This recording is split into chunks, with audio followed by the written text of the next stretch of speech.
पीथमपुर में देर शाम हुए हंगामे के बाद मुख्यमंत्री डॉक्टर मोहन यादव ने देर रात बड़ी बैठक बुलाई। सीएम ने जनता से अपील की कि उच्च न्यायालय के आदेश के पालन में यूनियन कार्बाइड के कचरे का परिवहन पीथमपुर में किया गया है। उच्च न्यायालय के आदेश के पालन में यूनियन कार्बाइड के कचरे का परिवहन पीथमपुर में किया गया है। जन भावनाओं का आदर करते हुए हाई कोर्ट के सामने समस्त परिस्थितियों और व्यवहारिक कठिनाइयों के बारे में अवगत कराया जाएगा। सीएम डॉक्टर मोहन यादव ने यूनियन कार्बाइड के कचरे के निष्पादन के संबंध में जनता से किसी भी भ्रामक खबर से बचने की अपील की है। सीएम ने कहा कि हमारी सरकार जन कल्याणकारी, जनहितैषी तथा जन भावनाओं का आदर करती है। माननीय उच्च न्यायालय के आदेश के पालन में यूनियन कार्बाइड के कचरे का परिवहन पीथमपुर में किया गया है। जन भावनाओं का आदर करते हुए माननीय उच्च न्यायालय के समक्ष समस्त परिस्थितियों एवं व्यवहारिक कठिनाइयों के बारे में अवगत कराया जाएगा। उन्होंने कहा कि मैं जनता से अपील करता हूं कि किसी भी अफवाह या भ्रामक खबरों पर विश्वास नहीं करें। मैं और मेरी सरकार आपके साथ है। इस बैठक में प्रदेश के डिप्टी सीएम राजेंद्र शुक्ल, जगदीश देवड़ा के साथ मंत्री कैलाश विजयवर्गीय, बीजेपी प्रदेश अध्यक्ष बीडी शर्मा, धार विधायक नीना वर्मा, मुख्य सचिव समेत उच्च अधिकारी मौजूद थे। बता दें कि कल पीथमपुर सेक्टर 1 में यूनियन कार्बाइड के कचरे विरोध को लेकर सुबह से ही स्थिति तनावपूर्ण रही। देर शाम जब पुलिस बल धंडक क्षेत्र के राव पीथमपुर मार्ग पर बैठे प्रदर्शनकारियों को हटाने पहुंची तो उन्होंने पुलिस बल पर पथराव कर दिया, जिससे कई पुलिसकर्मी भी चोटिल हुए हैं, जबकि एडिशनल एसपी बाल बच गए, लेकिन पुलिस की तरफ से कोई लाठीचार्ज नहीं किया गया है। हालांकि कुछ देर बाद स्थिति काबू में हो गई। बता दें कि दुनिया के सबसे भीषण औद्योगिक त्रासदी और भोपाल को कभी न भूलने वाला जख्म देने वाली यूनियन कार्बाइड फैक्ट्री में सालों से जहरीला कचरा रखा था। यूनियन कार्बाइड फैक्ट्री में के गोदाम में रखे 337 मीट्रिक टन जहरीले कचरे को भोपाल से 250 किलोमीटर दूर पीथमपुर ले जाया गया, जहां इसे नष्ट किया जाएगा। हालांकि इंदौर और पीथमपुर में कचरे के नष्टीकरण को लेकर काफी विरोध हो रहा है। देखिए, मेरा विनम्रता से निवेदन है कि हमारे अपने राज्य के अंदर किसी भी प्रकार से किसी नागरिक के जीवन में कोई कष्ट आए, सरकार ऐसा कभी नहीं चाहेगी। लेकिन सुप्रीम कोर्ट, हाई कोर्ट और उनके माध्यम से यूनियन कार्बाइड के कचरे का निस्तारण करने के लिए जो जगह बताई गई है वो एक अपने आप में फैक्ट्री भी है, और जो हमेशा इस प्रकार के निष्पादन के लिए वो योग्य स्थान सुप्रीम कोर्ट के द्वारा बताया गया है। तो मैं आपसे अपील करना चाहूँगा कि जो कोई भी हमारे समाज के अंदर इसकी गलतफहमी फैलाता, उससे बचाने की ज़रूरत भी है। सरकार पूरी तरह से गंभीर होकर के वैज्ञानिकों के मार्गदर्शन में ही यूनियन कार्बाइड के कचरे का निष्पादन करेगी। किसी भी हालत में किसी व्यक्ति के जान पे कोई खतरा हो जाए, ऐसा हमारा कभी किसी प्रकार का कोई स्टेप नहीं हो सकता है।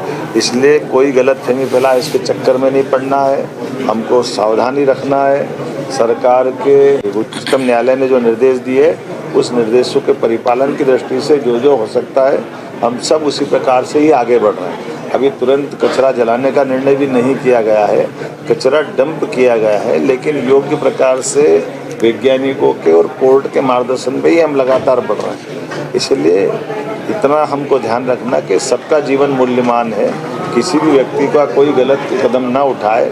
सरकार गंभीरता के साथ सबके जीवन की रक्षा करने के साथ साथ हम सभी प्रकार की व्यवस्थाओं का पालन करने में सबसे आगे खड़े हैं। मैं उम्मीद करता हूं कि मेरी बात आप सब समझेंगे, और इस तरह से कोई भी दल भी अगर कोई गलतफहमी, पूर्ति, अज्ञानता के आधार पर झूठी बात फैलाता, ऐसी बातों से भी मैं सबको बचने का आग्रह करूंगा। क्योंकि जो वैज्ञानिक है, अलग अलग 12-12, 13-13 कमेटियाँ बन गई है, अलग अलग अनुसंधान संस्थान ने अपनी रिपोर्ट दी है, सुप्रीम कोर्ट, उच्च न्यायालय ने सभी प्रकार से उसका परीक्षण भी किया है, और हमारे द्वारा ऐसी कोई बात भी समाज की आएगी तो वो भी उनके सामने रख देंगे। लेकिन केवल वोट की राजनीति के कारण से कोई झूठी बात फैलाता, तो ये मैं उसके लिए क्या कह सकता हूँ, उसके लिए निंदा ही करूँगा कि उनको इससे बचना चाहिए। क्योंकि हमारे कई नई पीढ़ी के बच्चे अगर ये गलतफहमी पालेंगे तो ये किसी के लिए भी ठीक नहीं होगा।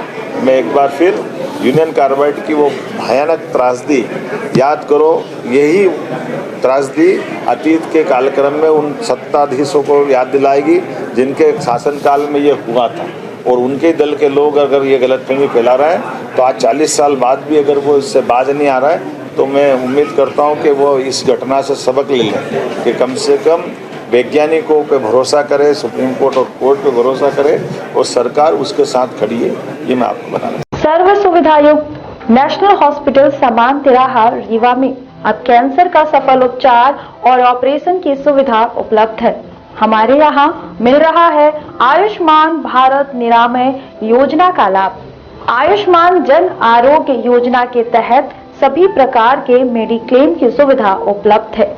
हमारे यहाँ लेजर कैंसर, अस्थि रोग, एंडोस्कोपी, लेप्रोस्कोपी एवं प्रसूति रोग का अनुभवी चिकित्सकों के द्वारा उपचार किया जाता है। कैंसर के इलाज एवं ऑपरेशन अब रीवा के नेशनल अस्पताल में उपलब्ध है। नेशनल हॉस्पिटल के संचालक डॉक्टर अखिलेश पटेल के द्वारा उपलब्ध करवाई जा रही हैं सभी सुविधाएं। आयुष्मान से संबंधित किसी भी प्रकार की जानकारी के लिए संपर्क करें मोबाइल नंबर 9691288560 पर या फिर संपर्क करें 7566831551 पर। हमारा पता है नेशनल हॉस्पिटल समान तिराहा रीवा। संपर्क करें 07662359974 पर या फिर संपर्क करें 8602885990 पर।